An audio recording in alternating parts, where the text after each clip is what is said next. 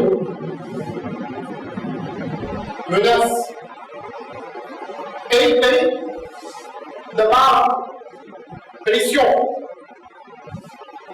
મુલ્લા કાજી હુસૈન પર પડે છે અને જેનું તેમનો સામનો કરવું પડે છે કે આ મદ્રેસો કેવી રીતના બંધ અને કેવી રીતના આપણે એટલે ખોજાઓને રોકીએ કે તેઓ આ મદ્રેસા તરફ ન જાય. જે સૌથી ખતરનાક તરીકો હતો રૂકાવટનો ઓબ્સ્ટાકલનો કે હવે ખોજાઓ આ મદ્રેસા તરફ ન જાય એ શું હતું? નાદબા.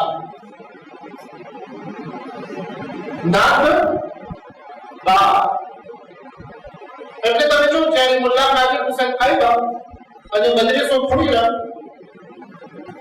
3 મહિના પછી કાયદો નીકળી ગઈ કે અગર જો કોઈ ફોજા શિયા નામની થઈ જશે તો તેઓને નાદબા કરવામાં આવશે. એટલે શું નાદબા? પહેલું, કામ ધંધો તમારા સાથે બંધ. ન કોઈ તમારા પાસેથી કઈ લે, ન કોઈ તમને કઈ વેચે. બીજું, શાદીનો રિશ્તો તમારા સાથે બંધ. ન કોઈ તમને છોકરી દે, ન કોઈ તમારી છોકરી દે. ત્રીજું, અગર જો તમારો ઇંતકાલ થયો તો તમારી મૈયતને રજા નથી કે ખોજા કબ્રસ્તાનમાં દફન કરવામાં આવે. જ્યારે રાતમાં પ્રજાઓ જેઓ શિયાળ નાશી થઈ ગયા હતા અને જેમાં ખીમજીભાઈ જમાન હતા, જેમાં ખલફાનભાઈ રતનસિંહ હતા. આ પણ એક મહાન ખોજા છે. ખલફાનભાઈ રતનસિંહ આ 11 ખોજાઓ અને એના સાથે મુલાકાતી પણ હતા. એટલે 12 જામાઓ થયા. આ 12 જામાઓ ભેગા થયા, કુરાન લીધા, કુરાનને ખોલ્યા. કુરાનમાં જે સૂરો છે બરાબર 9 સૂરો, એટલે સૂરે તૌબા પણ કહેવામાં આવે છે. સૂરે તૌબા પર બધે હાથ રાખ્યા અને કહત કર્યા, એક સહેમો કર્યો કે અગર જો અમારામાંથી કોઈને પણ નાતબાર કરવામાં આવશે તો અમે બધા નીકળી જશું, અમે બધા અલગ થઈ જશું. અને પછી એ લોકો કુરાનના કુફેજના પછવાડે બધા પોતપોતાનું નામ લખ્યા અને સહી કરી. મોમિન આજે પહેલા ખોજાઓ શિયાળ નાશી થયા હતા. આ લોકોનો ઈમાનનો જઝ્બો હતો. આ લોકોના ઈમાનનો જઝ્બો હતો કે આવા ખતરનાક સંજોગમાં પણ તેઓ સાદી કદમ રહ્યા. શું કહો? કેમ કે ઈમાન આ લોકોના દિલમાં જામી ગયું. જે ગાય ઈ જાન જાય તો જાન જાય, પણ દીને હકને મૂકવાની વાત તો